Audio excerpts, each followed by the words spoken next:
The billionaire businessman pointed his finger at the black judge and shouted insults in court. When the magistrate took the microphone to respond, the entire room trembled hearing. Judge Marcus Thompson's fingers moved methodically over the buttons of his black robe in the quiet of his chambers. The morning sun streamed through the tall windows of the Manhattan courthouse, casting long shadows across the polished wooden floor. His hands paused at the top button, and he caught his reflection in the window, a tall black man in his 50s, with close-cropped gray hair and eyes that had seen 20 years of cases parade through his courtroom. "Your Honor." His clerk, Sarah Chun, knocked on the door. "The Sterling case starts in 15 minutes. "Thank you, Sarah." Thompson straightened his collar. His voice remained steady, but his jaw tightened slightly. The weight of the morning pressed against his shoulders.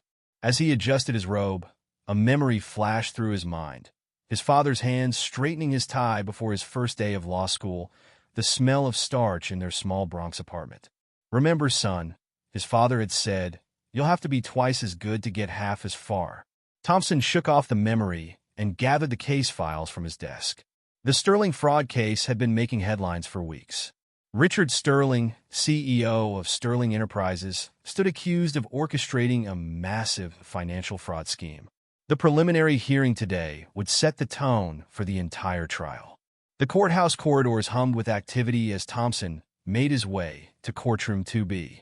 Lawyers hurried past with briefcases, witnesses sat nervously on benches, and bailiffs maintained order with quiet efficiency. As he approached his courtroom, the murmur of voices grew louder. Inside, the gallery was packed. Reporters sat with notebooks ready, their pens poised. Thompson's footsteps echoed as he walked to the bench, the familiar sound of everyone rising in unison filling the room. "Be seated," Thompson said, his voice carrying to the back of the courtroom. He opened the case file, scanning the documents he'd already memorized. "We're here for the preliminary hearing in the case of the state versus Richard Sterling." That's when he first saw Sterling, really saw him. The businessman sat at the defense table in a suit that probably cost more than most people's monthly salary. His silver hair was perfectly styled, his posture radiating arrogance. But it was his eyes that caught Thompson's attention, cold and calculating, sizing up the judge like he was evaluating a business acquisition.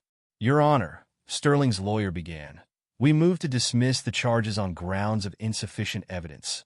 Thompson listened as the lawyer presented his arguments, but he kept noticing Sterling's subtle reactions, the slight curl of his lip, the way his eyes narrowed whenever Thompson spoke.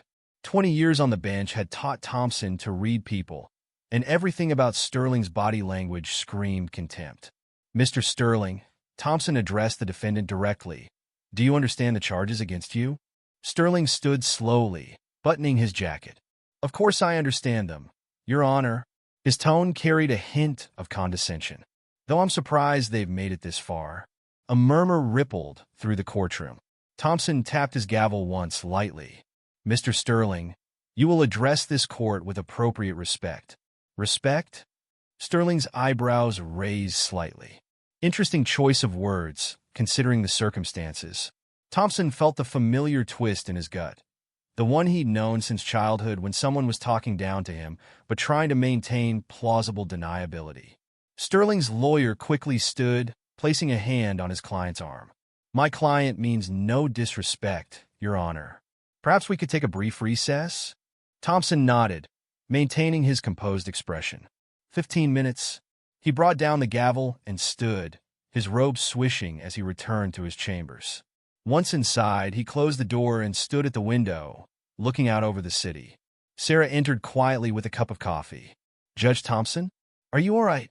He turned, offering a slight smile. 20 years, Sarah. 20 years on this bench, and some things never change." She hesitated. "I heard about Sterling's reputation. The way he treats minorities in his companies." "It's not about his reputation," Thompson cut her off gently. "It's about the law. That's all it's ever about in this courtroom." But as he prepared to return to the courtroom, Thompson couldn't shake the feeling that this case would test that principle more than any other in his career. He straightened his robe one final time, checked his reflection in the window, and took a deep breath. The bailiff opened the door. "They're ready, Your Honor."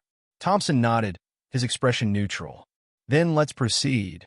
When he re-entered the courtroom, Sterling was engaged in a whispered conversation with his lawyer, but his eyes tracked Thompson's movement to the bench. The businessman's face held a slight smirk that didn't quite reach his eyes. "Court is back in session," Thompson announced, his voice clear and authoritative. As he began to address the motion to dismiss, he noticed Sterling leaning back in his chair, studying him with an expression that seemed to say, "Let's see how this plays out." Thompson had seen that look before, from teachers who'd underestimated him, from law school classmates who'd questioned his presence, from colleagues who'd doubted his capabilities. But he learned long ago that the best response was simple: unwavering professionalism and strict adherence to the law. "The motion to dismiss is denied," Thompson ruled, his voice steady. "We'll proceed with the preliminary hearing. Mr. Sterling will be arraigned on all counts." Sterling's jaw clenched visibly, and he leaned forward to whisper something to his lawyer. The lawyer shook his head slightly, but Sterling's expression had already hardened into something more than mere disappointment or frustration. As Thompson concluded the day's proceedings, scheduling the next hearing, he could feel the tension building in the courtroom like a storm gathering strength. This was only the beginning, and every instinct honed over 2 decades on the bench told him that Richard Sterling wasn't someone who accepted no as an answer, especially not from a black judge. The gavel fell one final time, and as the courtroom began to empty, Thompson caught Sterling's eye. The businessman held his gaze for a moment too long, his message clear without words. This wasn't over. In his chambers that evening, Thompson sat at his desk, reviewing his notes from the hearing. The city lights twinkled outside his window, and the normal sounds of the courthouse winding down filtered through his door. He ran his hand over his face, feeling the weight of what was coming. Sarah appeared in his doorway with a stack of papers. "The Sterling case files you requested, Your Honor. And there's something else you should see." She handed him a newspaper clipping from earlier that year, a story about discrimination lawsuits filed against Sterling Enterprises, all quietly settled out of court. Thompson set the clipping aside. He didn't need to read it to know what was coming. The question wasn't whether Sterling would make this personal, but when. And when he did, Thompson would need to be ready. He stood, gathering his things for the day. Tomorrow would bring another session, another confrontation, another test of his commitment to blind justice. As he switched off his office light, Thompson thought again of his father's words about being twice as good. In Sterling's case, he had a feeling he'd need to be 3 times as good, and even that might not be enough. The next morning, Thompson found an envelope on his desk. No return address, no markings, just his name typed in plain black letters. His fingers hesitated over the sealed flap as Sarah walked in with his usual morning coffee. "That came through internal mail," she said, setting down the cup. "I already had security check it." Thompson opened the envelope and pulled out a single sheet of paper. The message was brief. "Some people don't know their place. Don't make this harder than it needs to be. Should I call the police?" Sarah asked, her voice tight with concern. "No." Thompson dropped the letter into his desk drawer. "That's exactly what they want. Give me the Sterling case files again." The morning sun hadn't yet reached his window when Sterling's legal team filed into his chambers for the pre-trial conference. 5 lawyers in suits that cost more than a public defender's monthly salary, led by James Morrison, Sterling's chief counsel. "Your Honor," Morrison began, spreading documents across the conference table. "We've prepared a motion regarding the admissibility of certain evidence." Thompson listened as Morrison detailed their strategy. Technical arguments about financial records, witness credibility, procedural technicalities. But his attention kept drifting to the way the other lawyers watched him, their eyes calculating, measuring. Furthermore, Morrison continued, "Mr. Sterling's contributions to the community his contributions aren't relevant to these proceedings." Thompson cut in. "We're discussing evidence admissibility." A younger lawyer leaned forward. "Your Honor, Mr. Sterling's character is central to His character isn't on trial," Thompson said firmly. "The evidence is what matters." The meeting ended with tight smiles and formal nods. As the lawyers filed out, Morrison lingered. "Judge Thompson," he said quietly, "off the record, this case doesn't need to become complicated." Thompson met his gaze steadily. It's already complicated, Mr. Morrison. That's why we have laws and procedures to guide us through it. Morrison shrugged slightly. Laws can be interpreted in many ways. So can other things. After they left, Thompson pulled up news articles about Sterling on his computer. The pattern emerged quickly. Discrimination suits quietly settled, whistleblowers mysteriously recanting, journalists suddenly dropping investigations. Money solved most problems in Sterling's world, and what money couldn't solve, fear usually could. A knock interrupted his research. Judge Patricia Walsh, who'd been on the bench nearly as long as Thompson, stood in his doorway. "Got a minute, Marcus?" He gestured to a chair. Walsh closed the door behind her. "I heard about this morning's conference," she said. "Word travels fast when Sterling's involved." Patricia just listen. She leaned forward. 3 years ago, Judge Roberts was handling a different Sterling case. Sexual harassment suit. Clear evidence. Then suddenly Roberts' daughter lost her medical residency, his son's business loans got called in, and his wife's therapy records somehow leaked online. Thompson's face remained neutral. What happened to the case? Roberts recused himself. Cited personal reasons. Walsh stood up. The case got reassigned. Evidence went missing. Witnesses changed their stories. The usual Sterling magic.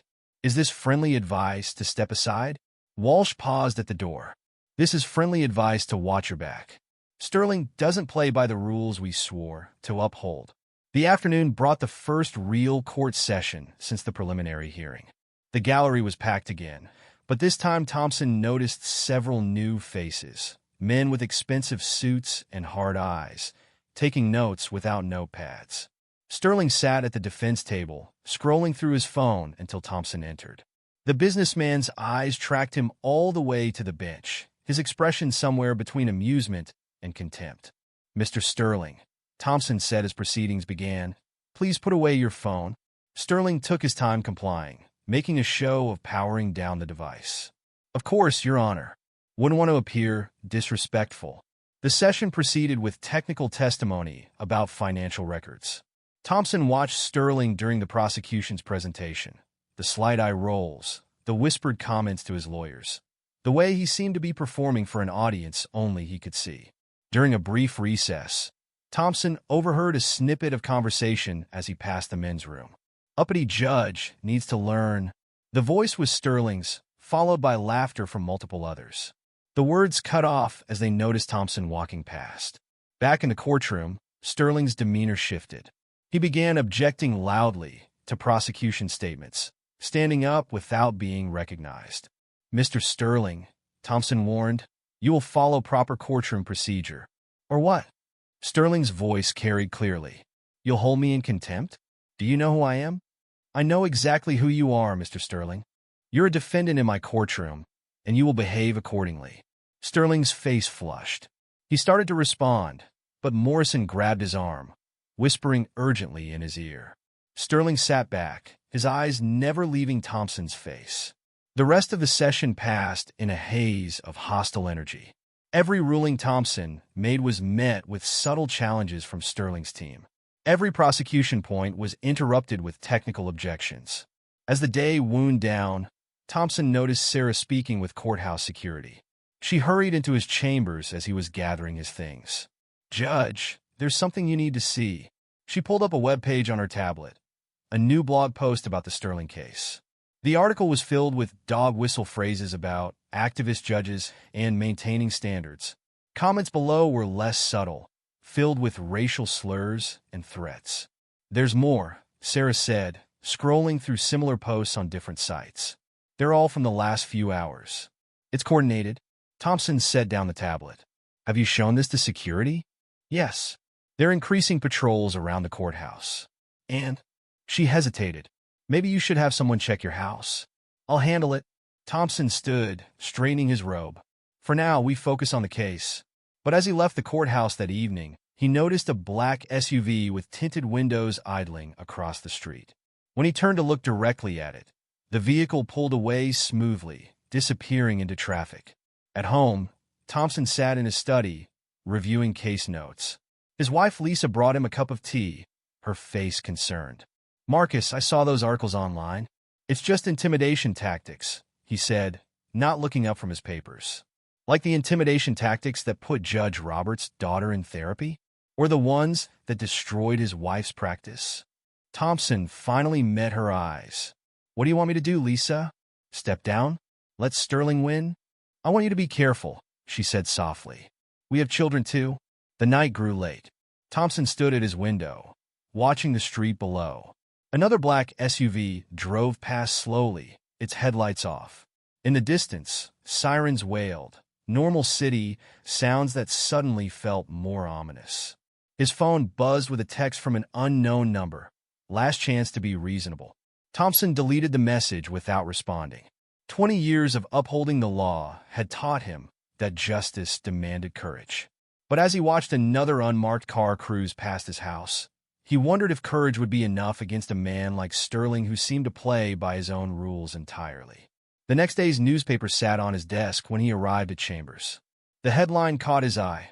Questions arise about judge's objectivity in Sterling case. The article was filled with quotes from anonymous sources questioning his qualifications, his background, his ability to be impartial. Thompson placed the paper in his drawer with a threatening letter from the day before.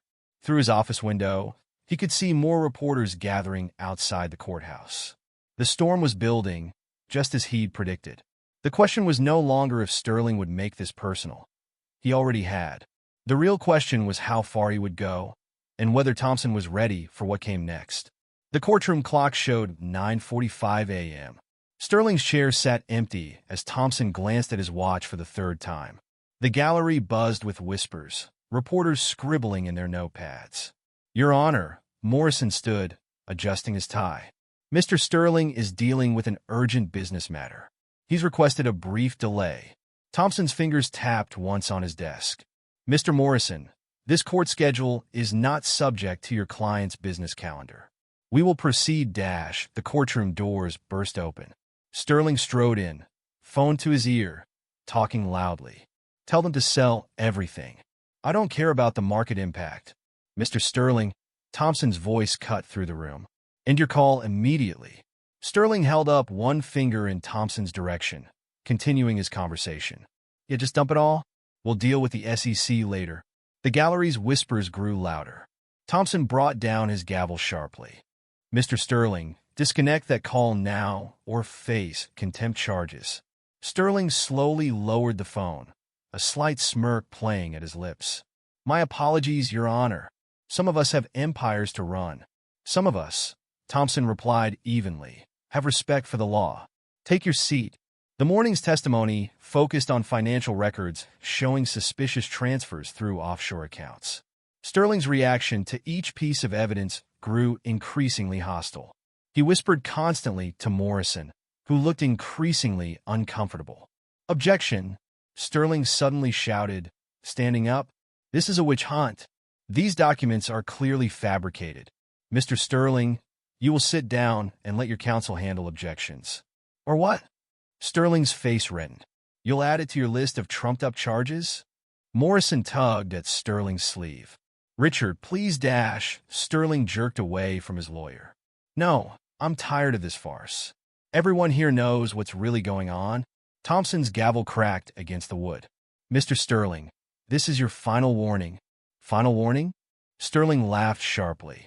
You don't get to warn me about anything. Do you know how many judges I've seen come and go? How many careers I've ended? The courtroom fell silent. Thompson set down his gavel slowly. Mr. Sterling approached the bench. Sterling walked forward, his expensive shoes clicking on the floor. The smirk never left his face. Lower your voice, Thompson said quietly, and control yourself, or I will have you removed. Remove me? Sterling's whisper carried an edge. You really don't understand how this works, do you? I did some research on you, Judge Thompson. The Bronx, wasn't it? Public schools? Scholarship to law school? He leaned closer. Must have been quite a journey to get here. Be ashamed to throw it all away. Thompson felt his jaw tighten. Step back, Mr. Sterling. You know, Sterling continued, I've dealt with your type before. So eager to prove themselves. So desperate to show they belong. But we both know you don't we? Bailiff, Thompson called, his voice steady. Please escort Mr. Sterling back to his seat. As the bailiff approached, Sterling straightened up. "Just trying to have a friendly conversation, Your Honor." He turned away, then stopped. "Oh, by the way, how is your daughter enjoying her residency at Mass General?" "Prestigious program. Very selective." Thompson's hand clenched beneath his desk, but his face remained impassive. "Court will recess for 1 hour. Mr. Sterling, you will use that time to decide if you want to proceed with appropriate decorum or from a jail cell." In his chambers, Thompson stood at the window, his reflection staring back at him. Sarah entered with a stack of papers. "Judge, there's something else?" She handed him a printout. "Sterling's company just acquired a controlling interest in the hospital where your daughter works." Thompson set the paper down. "When?" "This morning, right before court." A knock at the door interrupted them. Judge Walsh entered, her face grave. "Marcus, we need to talk." "Not now, Patricia." "Yes, now." She closed the door. "The Judicial Committee got an anonymous package this morning. Old case files, suggestions of impropriety, accusations of bias. They're opening an inquiry." Thompson turned from the window. "Sterling's work? Who else?" "Marcus, maybe it's time to dash." "To what? Step down? Let him win?" Thompson shook his head. "That's what he expects. What they've always expected." When court resumed, Sterling sat with an air of satisfaction. The morning's testimony continued, but now Sterling's interruptions grew bolder. "Objection," he called out during the prosecutor's questioning. Leading the witness, Thompson's patience snapped. "Mr. Sterling, you do not have speaking privileges in this court. One more interruption, or what?" Sterling stood, his voice rising. "You'll silence me? Like you're trying to silence the truth about this whole corrupt proceeding?" "Mr. Sterling, no, let's be honest for once." Sterling stepped away from the defense table, pointing at Thompson. "Let's talk about why a judge from the Bronx is suddenly handling the biggest financial fraud case in Manhattan. Let's talk about quotas and politics and You're in contempt." Thompson's voice thundered through the courtroom. "I'm in contempt?" Sterling laughed harshly. "Look at you, sitting up there in your borrowed robes, pretending you belong. You want to talk about contempt? I've got nothing but contempt for this joke of a trial." The gallery erupted in chaos. Reporters jumped to their feet, cameras flashing. Morrison tried to grab Sterling's arm, but Sterling shoved him away. "You think that gavel makes you powerful?" Sterling's face contorted. "You think that robe makes you my equal? I could buy and sell this entire courthouse. I could bailiff." Thompson's voice cut through the chaos. "Remove Mr. Sterling from my courtroom." Two bailiffs moved towards Sterling, but he held his ground, fingers still pointing at Thompson. "You're making a big mistake," Sterling snarled. "By the time I'm done, you'll be lucky to judge parking tickets in the Bronx. Your daughter's career? Your son's business? Your wife's reputation? All gone. I'll take everything, just like Take him into custody," Thompson ordered, his voice cold. "Mr. Sterling is remanded for criminal contempt." As the bailiffs grabbed Sterling's arms, he kept shouting, "You don't have the right. You don't belong here. You're nothing but a The slur that followed silenced the courtroom.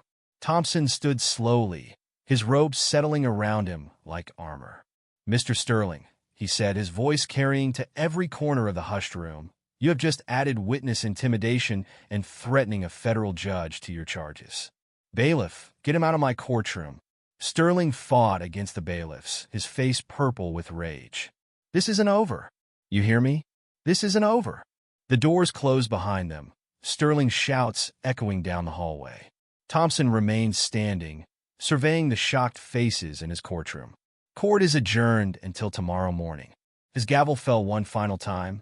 In his chambers that evening, Thompson sat in silence, the weight of the day settling around him. His phone buzzed with messages from the Judicial Committee, from reporters, from his worried family.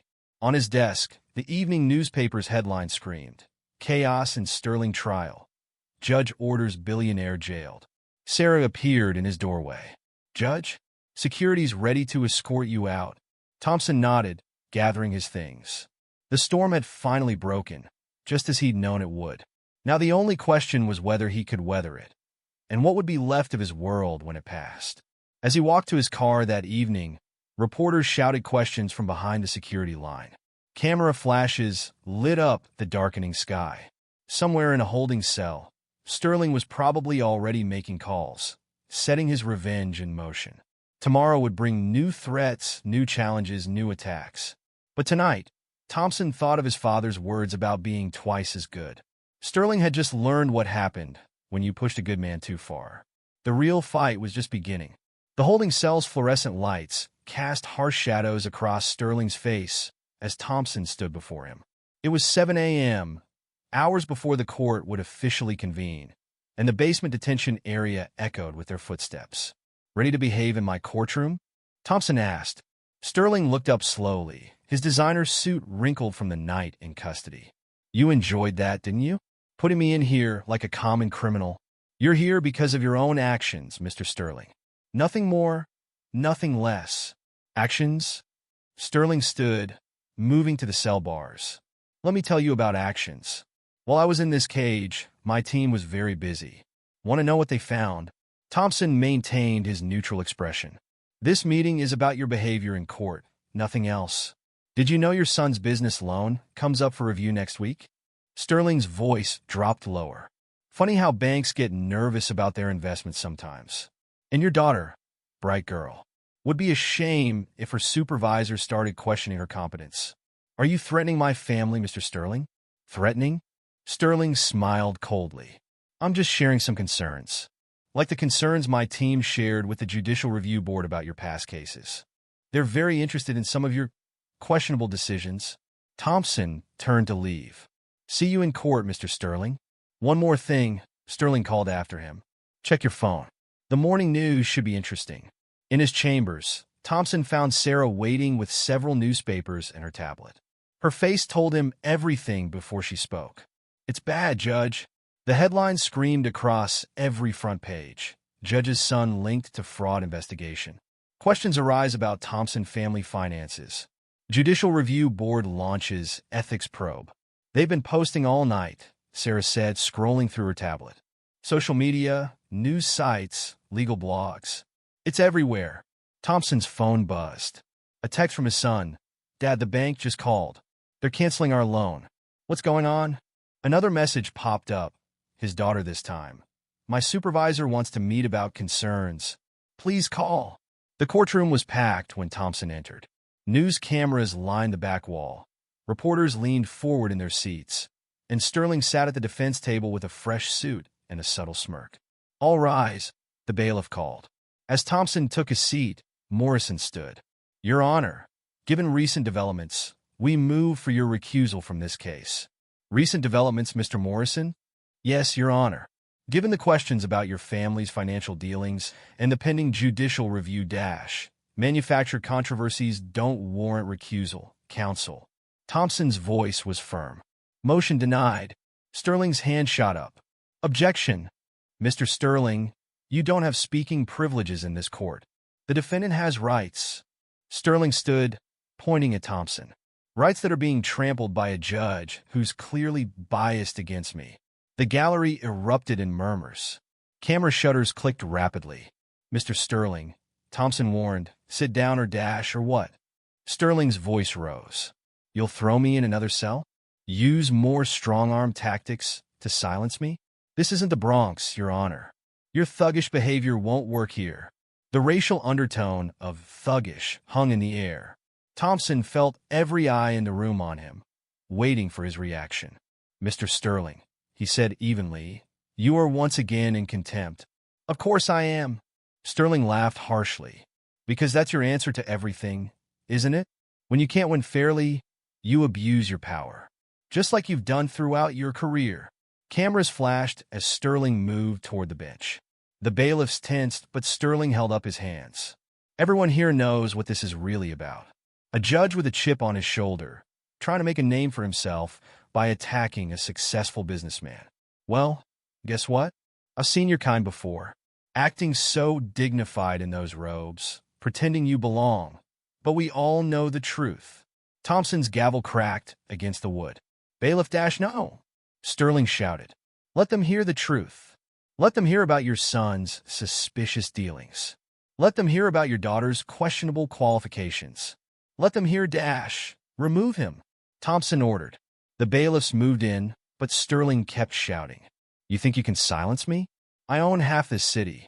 I'll bury you and your entire family. By the time I'm done, you'll be begging for work in some strip mall law office." As they dragged Sterling toward the door, he twisted to face the cameras. "Look at him up there, playing at being a real judge. Nothing but a quota hire who got above himself. Well, I've got news for you, Your Honor. Your time's up." The doors slammed behind them, but Sterling's words seemed to hang in the air. Thompson surveyed the silent courtroom, his face betraying nothing. Court is in recess for 1 hour. In his chambers, Thompson found Judge Walsh waiting. "Marcus," she said quietly, "have you seen the news?" "All of it. The Judicial Review Board is meeting this afternoon. They're talking about suspending you pending investigation." Thompson's phone buzzed again, his wife this time. "Marcus, they're saying horrible things about our children on the news. What do we do?" Walsh stepped closer. "Sterling's not going to stop.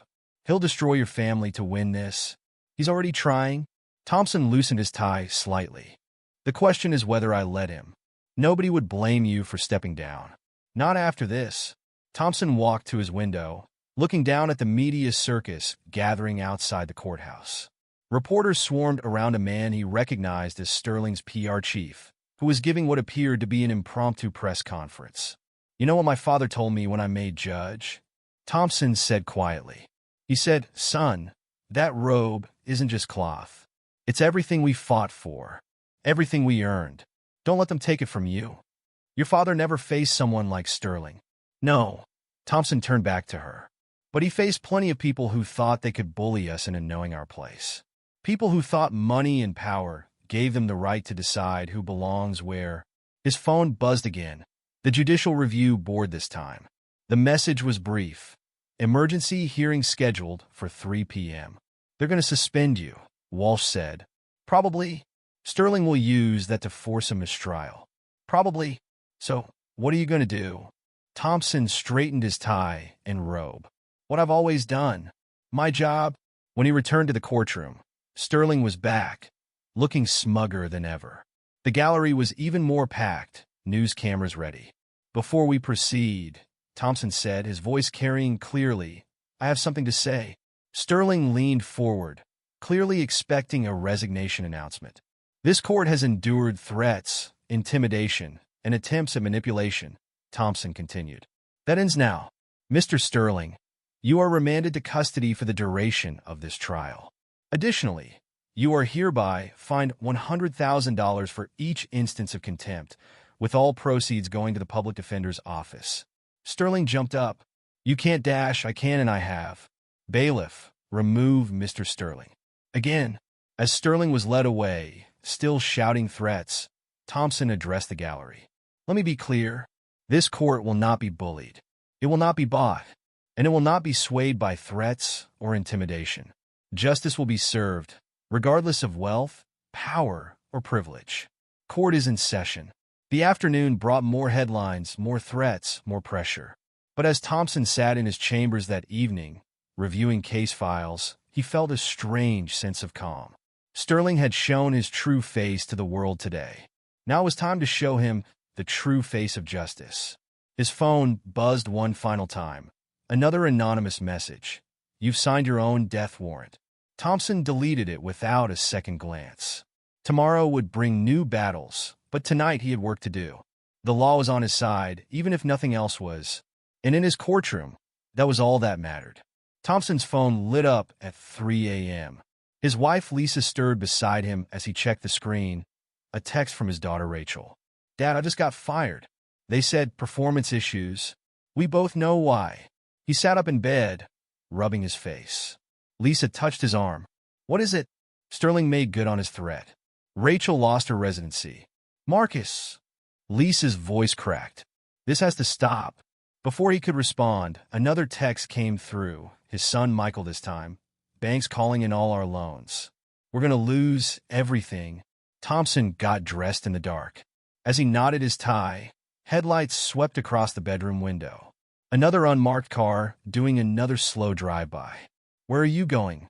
Lisa asked. "The office. I need to review tomorrow's testimony." "At 3 a.m.? Sterling's team will be looking for any mistake, any sign of distraction. I can't give them anything. The courthouse was empty except for night security.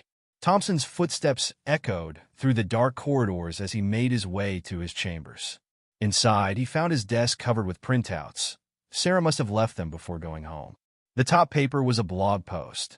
Judge Thompson's history of bias revealed. Below it, social media screenshots showed orchestrated attacks spreading like wildfire. Hashtag Thompson corruption was trending. His computer showed dozens of new emails. Most were threats, some veiled, others explicit. One caught his eye from an anonymous source containing documents about his cases from years ago. Cases where he'd ruled against powerful interests. Cases Sterling's team was now twisting to paint him as biased. The sun was rising when Sarah arrived, coffee in hand. She stopped short, seeing him already at his desk. "Judge, how long have you been here?" "Few hours." "What's the media saying?" She handed him her tablet. Every major news outlet was running stories about the Thompson scandal. Sterling's PR team had been busy, feeding reporters a steady stream of innuendos and accusations. "There's more," Sarah said quietly. "Someone leaked your daughter's medical school records. They're suggesting she wasn't qualified for her residency." Thompson set down the tablet. "Any word from the Judicial Review Board?" "They're meeting at noon. The consensus is they'll suspend you pending investigation." And Sterling's team filed another motion for recusal. They've also submitted complaints to the State Bar Association. Thompson stood, walking to his window. The media crowd outside had grown, cameras and microphones ready. In the middle of them, he spotted Sterling's PR chief giving another statement. His phone buzzed. "Judge Walsh, Marcus, turn on the news." "Now." Sarah's already pulling it up on her tablet. Sterling's face filled the screen, speaking from the courthouse steps. Tragic example of judicial overreach and personal vendetta. Judge Thompson's bias is clear, as evidenced by his pattern of discriminatory rulings against successful businesses. His abuse of power in this case, combined with troubling questions about his family's financial dealings, demands immediate action. Thompson muted the feed. "Give me the case files from the evidence locker." "All of them." "Judge, the review board meeting will have to wait. There's something we're missing." Sterling's too confident. They spent the next hours going through documents. Financial records, offshore accounts, shell companies. The web of Sterling's fraud stretched across continents. "Here," Sarah said suddenly. "Look at these transfer dates." Thompson studied the papers. The pattern jumped out. Large sums moving through accounts just before key court dates. Not just in his case, but in others where Sterling had faced legal trouble. "He's been buying judges," Thompson said quietly. Trying to. That's why he's so angry with you. You're the one he couldn't buy." A knock interrupted them. The bailiff stuck his head in. "Judge, the review board is waiting." The hearing room was packed. Sterling sat in the front row, wearing a fresh suit and a satisfied smile. Next to him, Morrison shuffled papers nervously. Board Chairman Phillips spoke first. "Judge Thompson, serious allegations have been raised about your conduct and impartiality. Do you have any statement before we proceed?" Thompson stood. "Yes, I do." But before he could continue, the doors burst open. FBI agents flooded the room. Richard Sterling, the lead agent, announced, "You're under arrest for judicial tampering and witness intimidation." The room erupted. Cameras flashed as agents handcuffed Sterling. His face contorted with rage. "This is outrageous." "Thompson, you think this saves you?" "I'll still dash." "You'll still what?" Thompson's voice cut through the chaos. "Try to buy your way out? Try to threaten and intimidate your way to victory?" "Not this time." He turned to the review board. "The evidence is in those files." Sterling's pattern of bribing judges, threatening witnesses, and manipulating the justice system. When he couldn't buy me, he tried to destroy me. But he forgot something important. "And what's that?" Sterling snarled as agents led him toward the door. The truth always comes out, and justice catches up to everyone eventually. The aftermath was a blur of headlines. Sterling arrested in judicial tampering scandal. FBI uncovers massive court corruption scheme. Thompson vindicated as Sterling empire crumbles. Back in his chambers, Thompson found more messages waiting. His daughter's hospital had called. They were reviewing her termination.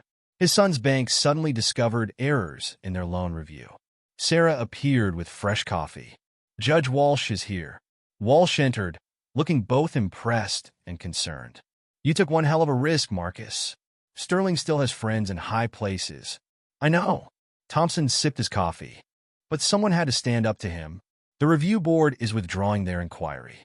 And the chief judge wants to publicly commend your integrity. Tell him thanks, but no. This was never about me." Walsh nodded, understanding. "Still, you've set quite a precedent. Standing up to someone like Sterling." "I didn't stand up to him because he's rich or powerful," Thompson said. "I stood up to him because he thought he was above the law. No one is." His phone buzzed one last time. "Lisa, kids want to know if you're coming home for dinner tonight." Thompson smiled slightly. "Tell the chief judge I'll take that commendation another time. Tonight, I have more important matters to attend to."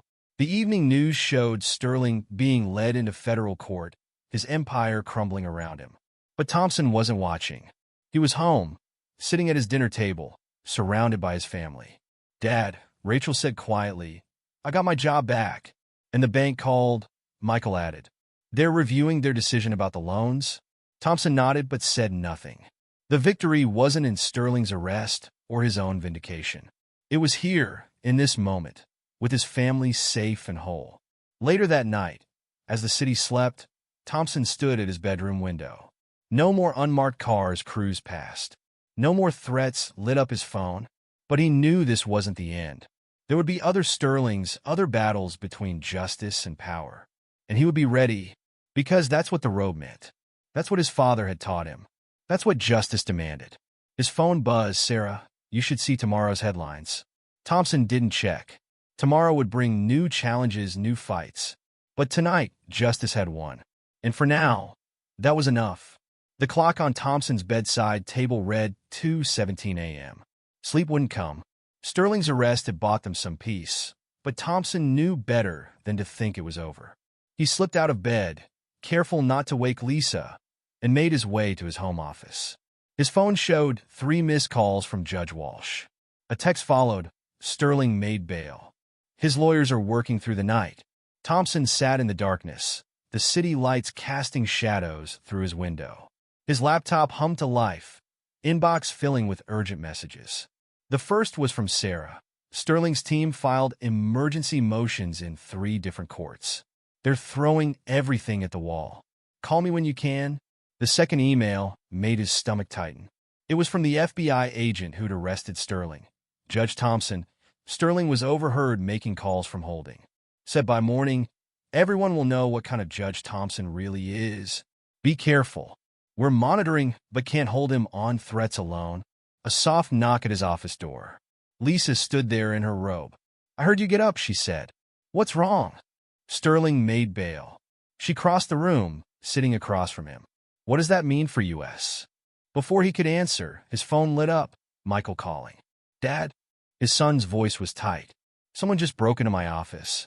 They trashed everything, but they only took my financial records and client files." Thompson's hand clenched around the phone. "Are you safe?" "Yeah, I'm at Sarah's place." "But Dad, they left something on my desk." A photo of Rachel leaving the hospital. Today's date written on it. Lisa saw Thompson's expression change. "Marcus? What is it?" He held up a hand as another call came through. Rachel this time. "Dad, someone's been in my apartment. Nothing's missing, but they've been here. They went through everything. There are pictures of us everywhere. At dinner last week. Me at work, even Mom shopping yesterday." Thompson ended the call, turning to Lisa. "Pack a bag. You're going to your sister's. I'm not leaving you. This isn't a discussion. Sterling's sending a message. He's showing us he can reach anyone, anywhere." As if on cue, Thompson's email pinged. Anonymous sender, single attachment. He clicked it. Photos filled his screen. Him leaving the courthouse. Lisa at the grocery store. Rachel at the hospital. Michael at his office. All taken today. All taken after Sterling's arrest. His network's still active, Thompson said quietly. The arrest was just the beginning. Lisa touched his arm. "Then maybe it's time to step back. Let another judge take the case. You know I can't, or won't." Her voice cracked slightly. "Marcus, he's threatening our children. Thompson stood, walking to the window. A car sat idling across the street, its headlights off. As he watched, another one joined it. His phone buzzed again. Judge Walsh, Sterling's lawyers, just filed a motion claiming FBI entrapment. They're saying you orchestrated the whole thing. The rest of the night passed in a blur of calls and messages. Rachel agreed to stay with friends. Michael moved in with his girlfriend. Lisa finally agreed to go to her sister's, but only after Thompson promised to have police protection. By 5 a.m., Thompson sat alone in his house, surrounded by case files. Sterling's web of corruption went deeper than anyone had imagined. Judges, prosecutors, politicians, all tied together with money and threats. Sarah called as the sun was rising. "Judge, you need to see the morning news." He turned on the TV. Sterling stood on the courthouse steps, looking perfectly composed in a fresh suit. "These baseless charges are a desperate attempt by Judge Thompson to deflect from his own misconduct," Sterling was saying. "We have evidence that he has been coordinating with prosecutors, violating judicial ethics, and pursuing a personal vendetta against me. By day's end, we will file documents proving his corruption." Thompson muted the TV. "Sarah, give me everything we have on Sterling's judicial tampering. Every transfer, every contact, every thread, already on it. But, Judge, there's something else. Someone sent an anonymous tip to the Judicial Review Board. They're claiming you took bribes early in your career. Sterling's work? Has to be. They're very detailed allegations, with forged documentation to back them up." Thompson rubbed his eyes. 20 years on the bench, building a reputation for integrity, and Sterling was trying to destroy it all in a single night. His doorbell rang. A courier handed him a thick envelope, more photos. Him, as a young lawyer, meeting with clients. Old case files. Bank statements from decades ago. Sterling's team had been busy. The phone rang again. The chief judge this time. "Marcus, the review board is reconvening at noon. These new allegations, they're serious. They're fabricated. Probably. But they're well fabricated. Sterling's lawyers are demanding an immediate suspension pending investigation." Thompson set down the phone, walking to his window. The sun was fully up now, another day beginning. Somewhere out there, Sterling was watching, waiting for him to break. His father's words echoed in his mind. "That robe isn't just cloth. It's everything we fought for." The morning papers arrived. Headlines screamed about scandal and corruption. Sterling's PR team had done their work well. Every channel showed the same stories, asked the same questions. Was Thompson corrupt? Had he abused his power? Should he step down? Sarah arrived with coffee and more files. "Your security detail is outside. FBI says Sterling made more calls after his release. Something about old friends coming to town." Thompson nodded, still reading documents. "What time is the review board meeting?" "Noon." "But Judge, maybe you should consider no. You haven't heard what I was going to say." "Doesn't matter. I'm not stepping down. I'm not recusing myself. And I'm not letting Sterling win." Sarah sat across from him. "He's not going to stop. These threats, these allegations, he's trying to bury you." "I know." Thompson looked up from the files. "That's why we have to bury him first. With the truth." They spent the next hours going through everything. Every case Sterling had influenced. Every judge he'd approached. Every witness he'd threatened. The pattern was clear and devastating. At 11:30, Thompson stood, straightening his robe. Sarah watched him with concern. "What are you going to tell the review board?" "Everything. Sterling thinks he can use the system against me. Let's see how he likes it when the system works exactly as it should." The morning's darkness had passed. Thompson felt the weight of his robe, but now it felt less like a burden and more like armor. Sterling had spent the night trying to destroy him. Now it was his turn. His phone buzzed one last time. "Lisa, be careful. We love you."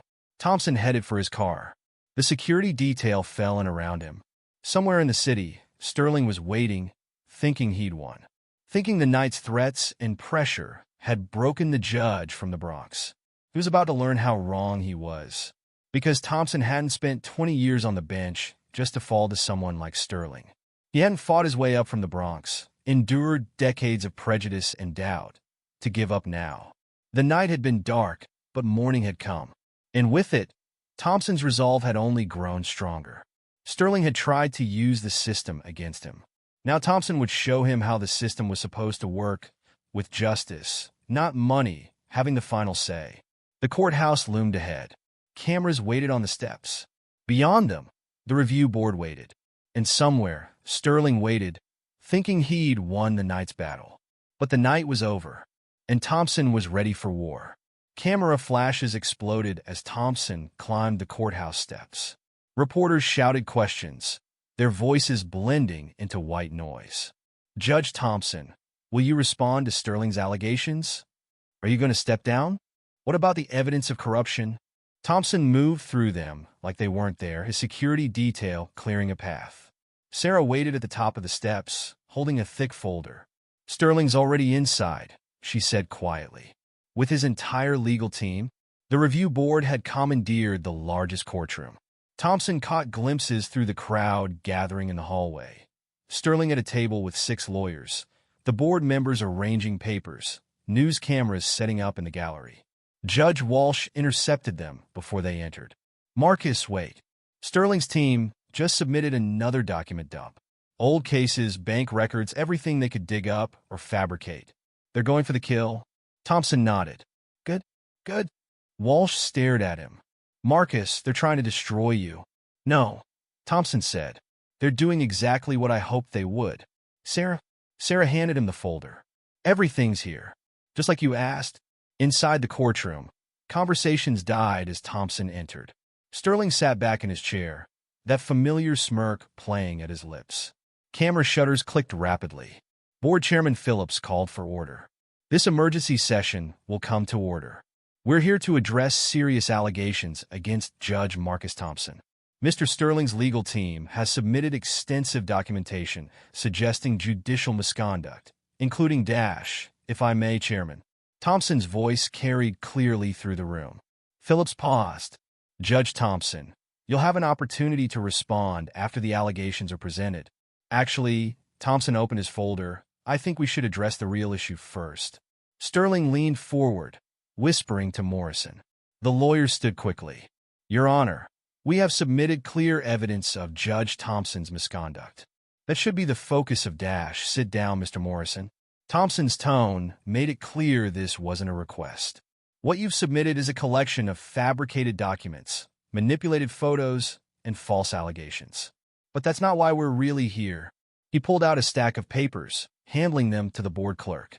"These are records of every case where Mr. Sterling has attempted to influence, bribe, or intimidate a judge. Every financial transfer, every threat, every witness who was silenced." Sterling's smirk vanished. He grabbed Morrison's arm, whispering urgently. "Furthermore," Thompson continued, "I have documentation of Mr. Sterling's activities over the past 24 hours. Threatening my children, breaking into their homes and offices, stalking my family." The room erupted in murmurs. Phillips banged his gavel.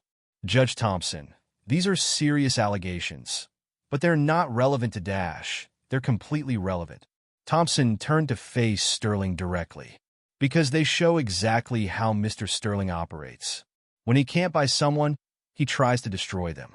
When money doesn't work, he turns to threats." Sterling stood abruptly. "This is absurd. He's trying to deflect from his own corruption dash." Interesting choice of words. Thompson pulled out another document. "This is a record of a wire transfer from one of your shell companies to Judge Roberts' brother-in-law's business.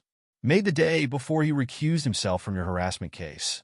More papers appeared from the folder.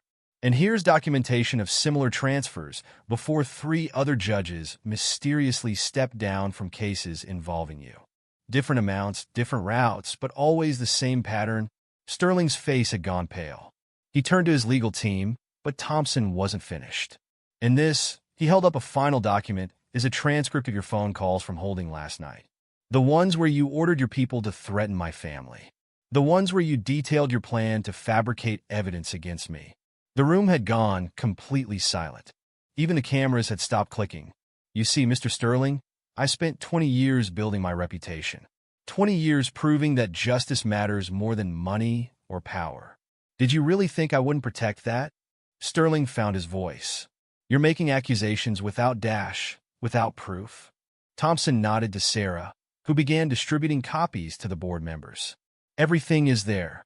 Every threat, every bribe, every attempt to corrupt the judicial system.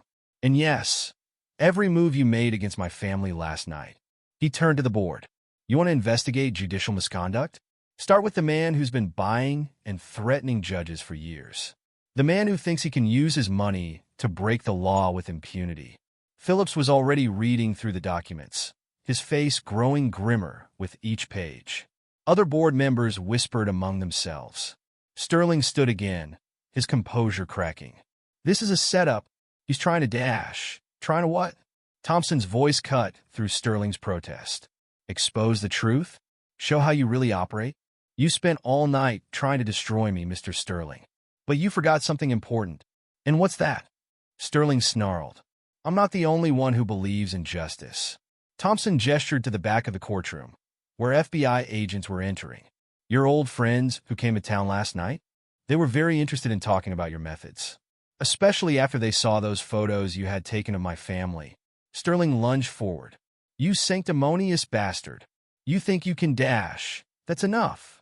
Phillips' gavel crashed down. Mr. Sterling, sit down or you'll be removed. Judge Thompson, the board will need time to review these materials. Take all the time you need. Thompson gathered his remaining papers. I'll be in my courtroom, doing my job, unless anyone has objections.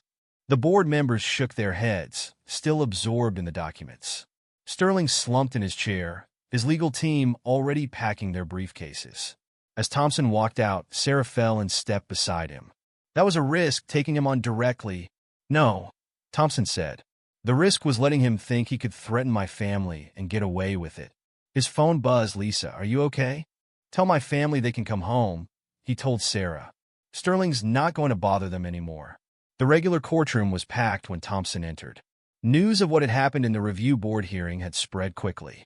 All rise, the bailiff called. Thompson took his seat, adjusting his robe. Sterling's chair sat empty.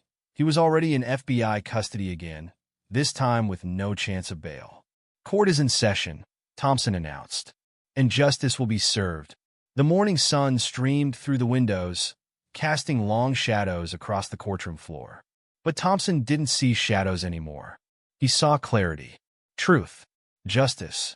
Sterling had tried to use the darkness to destroy him. Instead, he'd only brought his own crimes into the light. Thompson opened a case file, ready to proceed. Because that's what justice demanded. That's what the robe required. That's what 20 years on the bench had prepared him for. The real trial was about to begin. And this time, there would be no threats, no bribes, no manipulation. Just the law, pure and simple, just as it should be. The courtroom fell silent as Sterling was led in, wearing an orange jumpsuit instead of his usual designer suit. His hands were cuffed in front of him, the metal catching the morning light. Gone was the smirk, replaced by dark circles under his eyes and 3 days of stubble. All rise, the bailiff called. The Honorable Judge Marcus Thompson presiding. Thompson took his seat, the familiar leather creaking beneath him. The gallery was packed, reporters, legal observers, and curious public all craning for a better view. This was the moment they'd been waiting for. Be seated, Thompson said, his voice carrying to the back row. Mr. Sterling, are you prepared to hear the verdict? Sterling's new lawyer, Morrison had quit after the review board hearing, stood quickly. Your Honor, we renew our motion for a change of venue. Given the recent dash, motion denied. Thompson's tone left no room for argument. The evidence has been presented. The law is clear. Mr. Sterling, please rise for the verdict. Sterling stood slowly, the chains on his ankles rattling. His eyes locked onto Thompson's, but the defiance had dimmed, replaced by something closer to fear. Richard Sterling, Thompson began, picking up his written decision. This court has heard extensive testimony regarding your business practices, specifically the charges of fraud, money laundering, and judicial tampering. Sarah slipped into the courtroom, taking her usual seat near the bench. She nodded slightly to Thompson. Everything was ready. The evidence presented shows a clear pattern of criminal behavior, Thompson continued. Not just financial crimes, but a systematic attempt to corrupt the very foundations of our justice system. Sterling shifted his weight, the chains clinking softly. Your attempts to bribe judges, threaten witnesses, and manipulate the courts demonstrate a fundamental disrespect for the law. You operated as if the rules that govern our society didn't apply to you. The gallery was completely silent now, every eye fixed on the bench. However, Thompson set down his papers, looking directly at Sterling. This court's duty is not just to punish, but to serve justice in its fullest sense. Sterling's lawyer leaned forward, suddenly alert. You used your wealth and power to attack the foundations of justice, Thompson said. So your punishment will serve to strengthen those same foundations. He lifted another document. Richard Sterling, on the charges of fraud and money laundering, this court finds you guilty. You are sentenced to 15 years in federal prison. A murmur ran through the gallery. Sterling's shoulders slumped. Additionally, Thompson continued, you will pay a fine of $500 million. But unlike standard fines, these funds will be used to establish a foundation. The Sterling Justice Initiative will provide scholarships for minority students pursuing careers in law, with a focus on those from underprivileged backgrounds. Sterling's head snapped up. His lawyer started to object, but Thompson held up his hand. Furthermore, you will make a public statement acknowledging your crimes and their impact on the justice system. This statement will be recorded and shown to every law student in the state as part of their ethics training. The room erupted in whispers. Thompson tapped his gavel once, restoring order. Finally, you will cooperate fully with federal investigators in identifying every judge, prosecutor, and official you attempted to influence. For each verified instance of cooperation, 1 month will be reduced from your sentence. Sterling's lawyer stood again. Your Honor, these conditions are non-negotiable. Thompson's voice hardened. Mr. Sterling spent years using his money to undermine justice. Now that same money will help ensure justice prevails long after this case is forgotten. He turned back to Sterling. You have 1 hour to decide. Accept these terms or face trial on the additional charges of witness intimidation and threatening a federal judge. Those charges would carry a minimum 20-year sentence. Choose wisely. Sterling was let out, leaving his lawyer frantically flipping through legal papers. The gallery buzzed with conversation as Thompson called a recess. In his chambers, Sarah waited with coffee. The foundation paperwork is ready. The Bar Association already agreed to administer it, and the scholarship criteria set up exactly as you specified. Merit-based, with preference for students from disadvantaged backgrounds. Thompson nodded, sipping his coffee. Sterling's lawyer will try to fight it. Let him, Sarah said. Every appeal will just generate more publicity for the foundation. A knock at the door, Judge Walsh. Quite a sentence, Marcus. Too harsh. No, she smiled slightly. Rather elegant, actually. Using his own money to help the people he looked down on? That's going to hurt him more than prison time. Thompson's phone buzzed. Lisa sending a photo of Rachel back at work, smiling with her hospital ID restored. Another message followed from Michael. His business loans were secure again. Sterling's hour is almost up, Sarah reminded him. Back in the courtroom, Sterling stood with his lawyer, looking defeated. The chains seemed to weigh heavier on him now. Has the defendant reached a decision? Thompson asked. Sterling's lawyer stepped forward. My client accepts the terms, Your Honor. With strong reservations about their constitutionality, noted. Thompson cut him off. Mr. Sterling, do you understand the conditions of your sentence? Sterling nodded stiffly. Verbal response, please. Yes, Sterling's voice cracked slightly. I understand. Very well. Thompson lifted his gavel. You'll be transferred to federal custody immediately. Your first statement will be recorded tomorrow. As Sterling was led away, Thompson addressed the gallery. This case was never just about one man's crimes. It was about the foundation of our legal system. The principle that justice cannot be bought or sold. He gathered his papers, standing. The Sterling Justice Initiative will help ensure that principle endures by opening doors for those who might otherwise be denied their chance to serve justice. Court is adjourned. The gavel fell one final time. As Thompson walked to his chambers, he heard Sterling being led down the corridor toward the prisoner transport, the chains echoing against the marble floors. Sarah appeared with more papers to sign. Foundation documents, transfer orders, official records. The machinery of justice grinding on.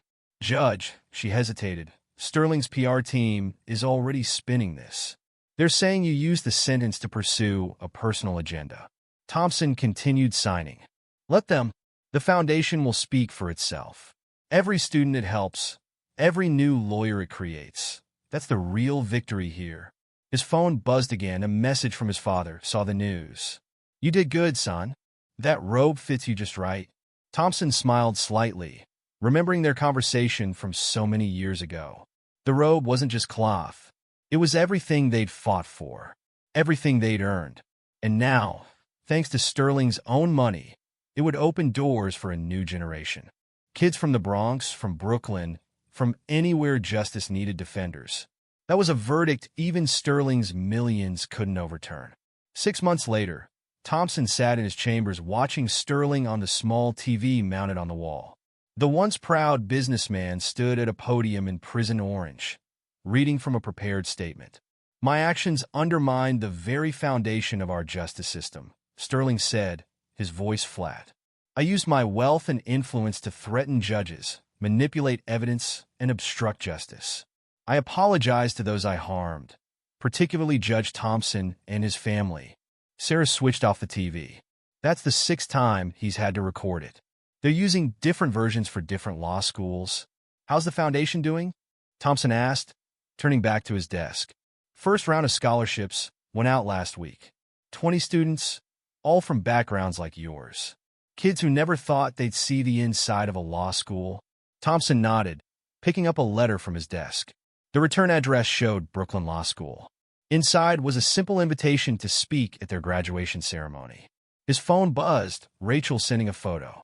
She was back in surgery, her residency not just restored but thriving. Another message followed from Michael. His business was expanding, the Sterling scandal forgotten. A knock at the door interrupted his thoughts. Judge Walsh entered with a young woman Thompson didn't recognize. Marcus, got a minute? There's someone you should meet. The woman stepped forward, extending her hand. Judge Thompson? I'm Aisha Williams. I'm one of the Sterling Foundation scholars. Thompson shook her hand, noting her firm grip. Welcome to the courthouse. How's law school? Challenging, she smiled. But that's why I'm here. We're studying judicial ethics, and your case with Sterling, it's become part of the curriculum. Walsh grinned. Told you what happened, Marcus. You're teaching the next generation without leaving your chambers. Thompson gestured for Aisha to sit. Tell me about yourself. I grew up in the Bronx, she said. Not far from where you did, actually. Never thought I'd make it to law school until the foundation scholarship. Now I know there's a place for people like me in the system. That justice isn't just for those who can buy it. After she left, Thompson stood at his window, looking out over the city. Sterling's empire had crumbled in the months since the verdict. His companies sold off, his properties liquidated, his influence evaporated. But something new had grown from those ruins. Sarah appeared with his afternoon calendar. You got the Martinez case in 10 minutes. And the Judicial Committee wants to know if you'll chair the ethics panel next month. Tell them yes. Thompson straightened his robe. Anything else? Reporter from the Times wants to do a story on the foundation's impact. And Sterling's lawyers filed another appeal. Same grounds as before? Same song, different verse. They're claiming the foundation requirement exceeds judicial authority. Thompson smiled slightly. Let them appeal. Every challenge just brings more attention to the scholarships. The Martinez case moved quickly, a straightforward fraud charge that settled before lunch. As Thompson was leaving the courtroom, he noticed a group of law students in the gallery, Aisha among them, taking notes.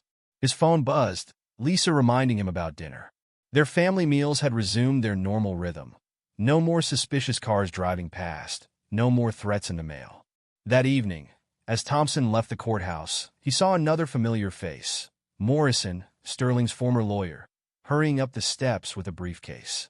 Your Honor, Morrison nodded stiffly. Counselor, Thompson paused. How's private practice? Different. Morrison shifted uncomfortably. Listen about the Sterling case. I didn't know about the threats to your family. If I had, would it have made a difference? Morrison looked away. "I'd like to think so." Thompson studied him for a moment. The foundation's always looking for experienced lawyers to mentor students. "If you're interested in making amends, I'll think about it," Morrison said quietly. At home, Thompson found Lisa reading the latest foundation report. 20 scholarships had become 50, then 100. Sterling's millions transforming into opportunities. Rachel called, Lisa said. "She's thinking about teaching part-time at the medical school. Says she wants to open doors for others like you did." Thompson loosened his tie, sitting heavily in his favorite chair. It was never about opening doors. It was about showing them the doors were already there. "Tell that to Aisha Williams and the other scholars." Lisa handed him the report. "You did more than stop Sterling. You turned his weapon against him." "Money was never the real weapon," Thompson said. "Fear was. Fear of being excluded, fear of not belonging, fear of speaking up. And now those students know they do belong. That justice isn't about money or power. It's about standing up for what's right no matter the cost." His phone buzzed one last time, a message from Judge Walsh. Committee approved expanding the foundation nationwide. Sterling's money is going to change things everywhere now. Thompson set down his phone, thinking about Aisha and the other students, about his own journey from the Bronx to the bench, about his father's words about the robe. Sterling had tried to use his money to break the system. Instead, that same money would strengthen it for generations to come. Every student who received a scholarship, every new lawyer who emerged from the program, they were all part of the legacy now. Not Thompson's legacy, Justice's legacy. The next morning, Thompson arrived early at his chambers. A new stack of foundation applications waited on his desk. More students seeking their chance, more doors waiting to be opened. He picked up the first application, reading the personal essay. Another kid from the Bronx, another dream of serving justice. Thompson smiled, reaching for his pen. The robe wasn't just cloth. It was everything they had fought for, everything they had earned. And now, thanks to Sterling's own millions, it would be everything they would pass on. The morning sun streamed through his window as Thompson began to read. Outside, the city was waking up. Somewhere in a federal prison, Sterling was preparing for another recorded apology. And in law schools across the city, students like Aisha were learning what justice really meant. The system hadn't broken. It had grown stronger, just as his father had always said it would.